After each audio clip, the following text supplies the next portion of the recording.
Alguns momentos com Plínio Correia de Oliveira.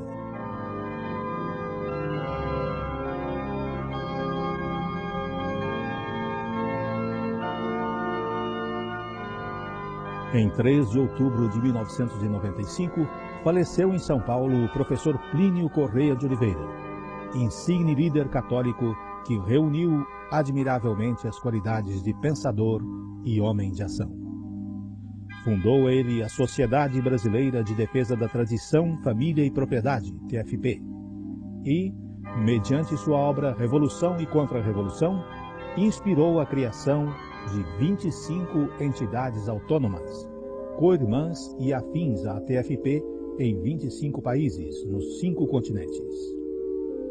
Foi ele também um inspirador, orientador e sustentáculo da Revista de Cultura Catolicismo, cuja edição de outubro de 1996 reproduz o autorretrato filosófico e o testamento do eminente líder católico.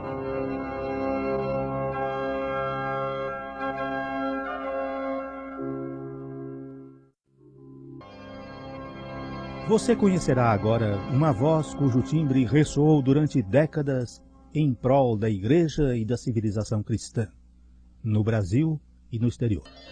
Você poderá avaliar os gostos, preferências e opiniões pessoais daquele que a justo título foi chamado de cruzado do século XX.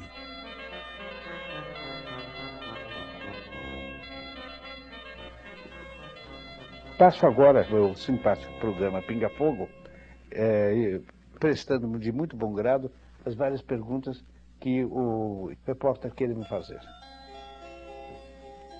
Então, a primeira pergunta, doutor Plínio, é o que é que o senhor pensa do casamento e da família?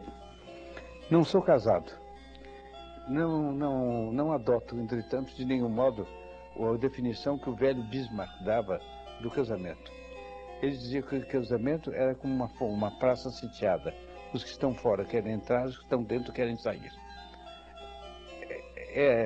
O casamento é uma instituição de direito natural que nosso Senhor Jesus Cristo elevou à condição de sacramento e que realiza as condições ideais para que a missão do casamento se alcance bem.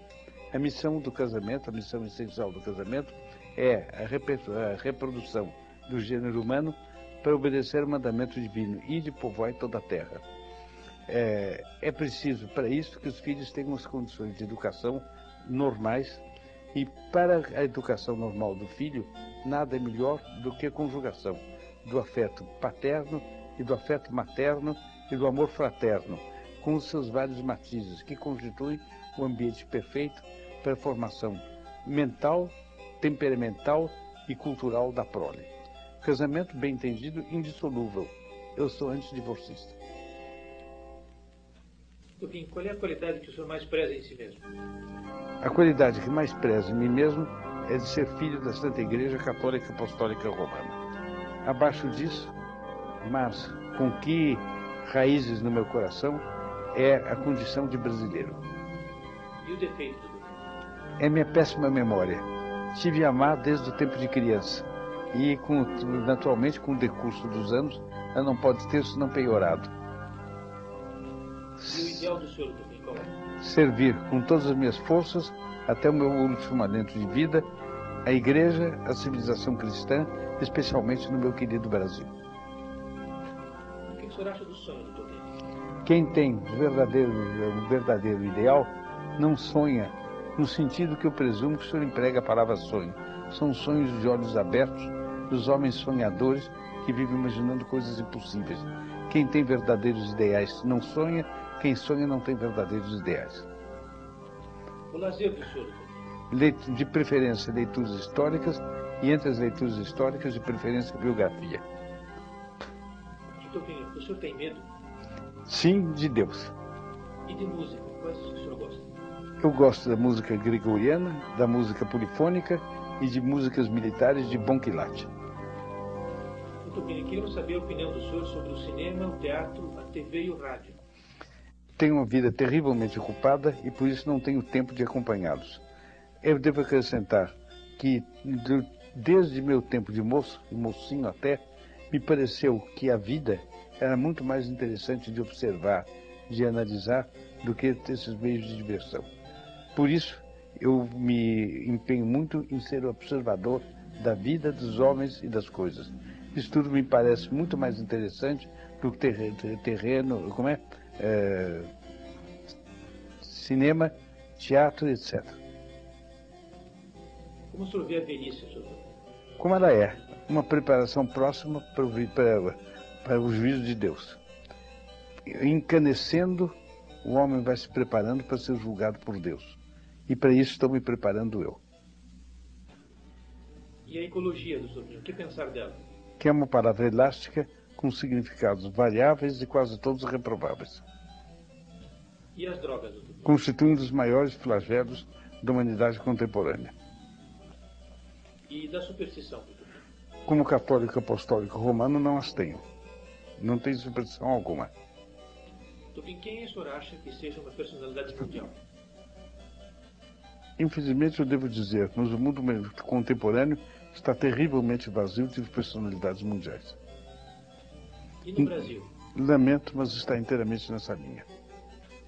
E gaúcha, doutor Plínio?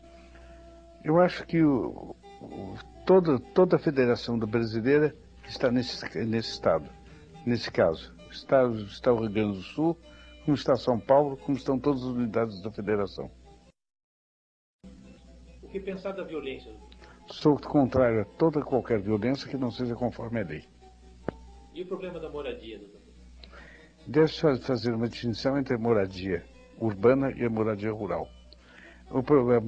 Quanto à moradia rural, eu creio que a reforma agrária não faz senão agravá-lo, esse problema. A revista da TFP, Catolicismo, tem publicado várias reportagens muito bem documentadas a respeito da favelização de áreas em que se tem aplicado no Brasil a reforma agrária. E, entre outros elementos de desagregação agrária que essa reforma produz, a revista da TFP tem indicado claramente as péssimas condições de moradia dos trabalhadores agro-reformados. Quanto à moradia urbana, sou de opinião que a pretensa reforma urbana, da qual, graças a Deus, no momento se fala menos, a reforma urbana também não fará senão agravar esse mal. Porque na medida em que o Estado mete a mão no problema da moradia, nesta medida o problema se acentua ao infinito. Basta notar o desastre das leis de inquilinato no Brasil, a tal ponto que hoje em dia a lei de inquilinato é muito menos exigente do que foi durante a Segunda Guerra Mundial. O que o senhor pensa da pena de morte? Sou a favor dela, desde que regulamentada por uma lei ordinária, judiciosa e prudente. E do aborto, doutor? Sou absolutamente contrário a ele, aliás, de acordo com a doutrina católica.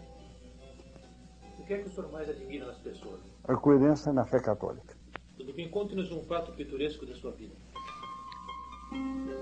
O que me ocorre no momento é um fato acontecido ainda na minha infância. Eu tinha talvez uns 4 ou 5 anos, quando os meus pais passaram uma temporada de lazer no Rio de Janeiro e ali foram cumprir o dever de família de visitar o tio do meu pai, que era o conselheiro João Alfredo, do qual eu já falei nessas declarações. O João Alfredo tinha, nessa ocasião, 84 anos e estava coberto de todas as glórias que lhe provinham da libertação dos escravos. Era um personagem nacional, reputado, além do mais, por sua grande inteligência. Meus pais me explicaram isso, que eu assimilei tanto quanto podia. Esperava encontrar diante de mim um grande homem. Mas, quando cheguei ao escritório dele, que ficava no andar superior da residência dele, encontrei com surpresa um ancião. Um ancião tão velho que tinha 3 anos a mais do que eu tenho hoje. Encontrei um ancião vivo, inteligente, mas que me deu uma primeira surpresa, porque ele quis escrever um cartãozinho com umas palavras para mim, e para isso pôs sucessivamente 3 óculos. Isso me pareceu um em cima dos outros, um junto ao outro no nariz. É porque o venerando conselheiro estava com certeza com a vista muito gasta, mas eu nunca tinha visto uma pessoa de 3 óculos. Fiquei muito surpreso. Enquanto meus pais conversavam com o conselheiro sobre outros assuntos, eu andei passeando pela sala, onde me acompanhava o olhar afetuoso e apreensivo de minha mãe, receiosa de que eu saísse com alguma dos muitos ditos inesperados de que eu era useiro e vezeiro. Em certo momento, eu parei diante de uma estante giratória que tinha no alto um monumentozinho de ouro com um homem com um brilhante posto no peito. Olhei para aquilo e não entendi quem é que seria. E interrompi a prosa do conselheiro, já primeira extravagância, primeira infração das boas regras, e lhe perguntei quem era aquele homem. O conselheiro, com aquela afabilidade que o caracterizava, disse: meu filho, é seu tio. Eu puxei um profundo suspiro e disse: ah, mas não parece mais. Isso acentuava a velhice do grande estadista. E ele respondeu: meu filho, um dia você passará por lá também. Não estou longe disto. Pronto. Enfim, a bebida preferida do senhor e o prato preferido? Champanhe francesa e gin tônica de boa qualidade inglesa. Os pratos preferidos? São muitos. Entre eles eu menciono com galhardia, vatapá, cuscuz e cozido. Eu precisaria dizer que também merece colocação aí um muito bom churrasco quando ele é do Rio Grande do Sul.